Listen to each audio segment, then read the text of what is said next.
Breaking news আজ অর্থ মন্ত্রণালয় পরিদর্শন শেষে পে স্কেল নিয়ে কি বললেন প্রধান উপদেষ্টা। তো দর্শক, আজকে নবম পে স্কেলের সর্বশেষ গুরুত্বপূর্ণ নিউজটি শেষ পর্যন্ত দেখুন এবং শুরুতেই আমাদের এই নতুন চ্যানেলটি সাবস্ক্রাইব করে রাখুন।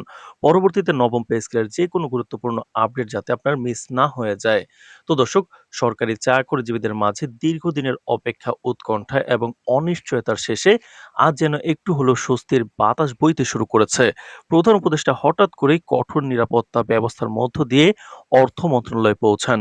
তার আগমনকে কেন্দ্র করে পুরো মন্ত্রণালয়ে এক ধরনের প্রত্যাশার পরিবেশ তৈরি হয়েছিল। এর আগে তিনি বিভিন্ন গুরুত্বপূর্ণ দপ্তর পরিদর্শন করলেও আজকের পরিদর্শনকে অনেকেই ব্যতিক্রমী ও অত্যন্ত অর্থবহ হিসেবে দেখছেন।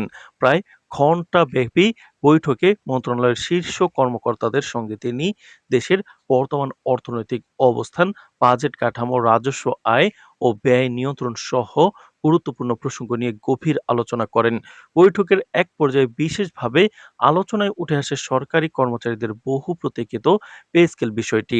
বৈঠক শেষে সাংবাদিকদের সামনে এসে প্রধান উপদেষ্টা অত্যন্ত স্বচ্ছ ও আত্মবিশ্বাসী কণ্ঠে বলেন, আমরা দেশের অর্থনৈতিক অবস্থাকে পর্যবেক্ষণ করছি এবং আপনাদের বলতে চাই পরিস্থিতি এখন আগের যে কোনো সময়ের তুলনায় স্থিতিশীল। পে স্কেল নিয়ে যে উদ্বেগ ছিল তা দূর হচ্ছে। সরকারের পক্ষে এটি বাস্তবায়ন করা এখন আর কোনোভাবেই অযোগ্য বা অসম্ভব নয়।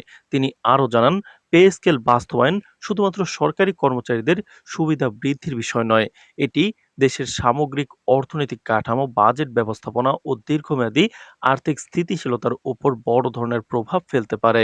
তাই সব দিক বিবেচনা করে সরকার এমন একটি সিদ্ধান্ত নিতে চায় যা দীর্ঘমেয়াদে দেশের অর্থনীতির জন্য ইতিবাচক হবে।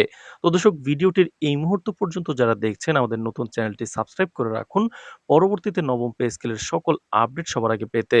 তো দর্শক, প্রধান উপদেষ্টা বলেন, পে স্কেল কোনো আবেগী সিদ্ধান্ত নয়, এটি প্রয়োজনে বিশ্লেষণ, আর্থিক সক্ষমতা এবং বাস্তবতার উপর ভিত্তি করে নেওয়া হবে। তবে আপনাদের আশ্বস্ত করছি, অগ্রগতি সন্তোষজনক, খুব বেশি দূরে সুখবর নয়।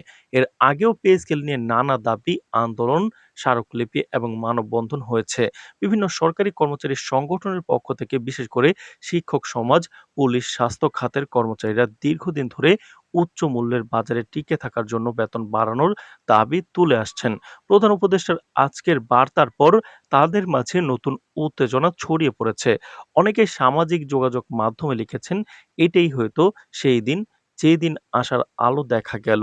এদিকে অর্থনীতিবিদদের বিশ্লেষণেও পাওয়া যাচ্ছে ভিন্নধর্মী দৃষ্টিভঙ্গি। তাদের মতে পে স্কেল বাস্তবায়ন হলে দেশের অভ্যন্তরীণ বাজারে ক্রয় ক্ষমতা বাড়বে, পণ্যের বাজারে লেনদেন বাড়বে এবং অর্থনীতিতে নতুন উদ্দীপনা সৃষ্টি হবে। একই সঙ্গে ব্যয় বাড়লে তা মুদ্রাস্ফীতিকে কিছুটা বাড়াতে পারে। তাই সরকারের উচিত সঠিক ভারসাম্য বজায় রেখে সিদ্ধান্ত নেওয়া। অর্থ মন্ত্রণালয়ের কর্মকর্তারা জানিয়েছেন, পে স্কেল সংক্রান্ত খসড়ার কাজ এখন পুরোপুরি শেষ পর্যায়ে। অর্থনৈতিক বিশ্লেষণ, ব্যয় পরিকল্পনা, বাজেট পুনর্গঠন এবং প্রশাসনিক কাঠামোর সঙ্গে সামঞ্জস্য রেখে বিভিন্ন প্রস্তাব তৈরি করা হয়েছে। কয়েকটি কপির উপর কাজ চলছে এবং যে কোনো সময়ে প্রধান উপদেষ্টার দপ্তরে তা অনুমোদনের জন্য পাঠানো হতে পারে। তো দর্শক, ভিডিওটির এই মুহূর্ত পর্যন্ত এসে এখন পর্যন্ত যারা চ্যানেলটি সাবস্ক্রাইব করেননি, নবম পে স্কেলের পরবর্তী আপডেট পেতে চ্যানেলটি সাবস্ক্রাইব করে রাখুন। তো দর্শক, সব মিলিয়ে বলা যায় প্রধান উপদেষ্টার আজকের বক্তব্য শুধু একটি সংবাদ নয়, এটি লক্ষ্য সরকারি কর্মচারীর জন্য আশার আলো, প্রত্যাশার পুনর্জন্ম এবং অপেক্ষার শেষ ধাপের পূর্বাভাস।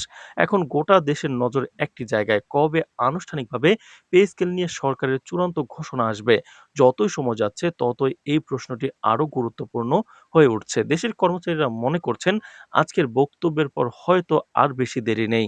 সরকারের পরবর্তী বৈঠক কিংবা মন্ত্রিপরিষদের যে কোনো সভাতেই আসতে পারে সেই বহুল আকাঙ্ক্ষিত সুখবর, যা দীর্ঘদিনের কষ্ট, দাবি ও আন্দোলনের পর একটি বড় স্বস্তি এনে দেবে। তো দর্শক, নবম পে স্কেল খুব শীঘ্রই আপনারা পাবেন। সরকারি চাকরিজীবীদের জন্য শুভ কামনা রইল। সকল আপডেট আমরা নিয়মিত আপনাদের কাছে পৌঁছে দিব। সুতরাং আমাদের চ্যানেলটি সাবস্ক্রাইব করে রাখুন। আজ এ পর্যন্তই। ধন্যবাদ।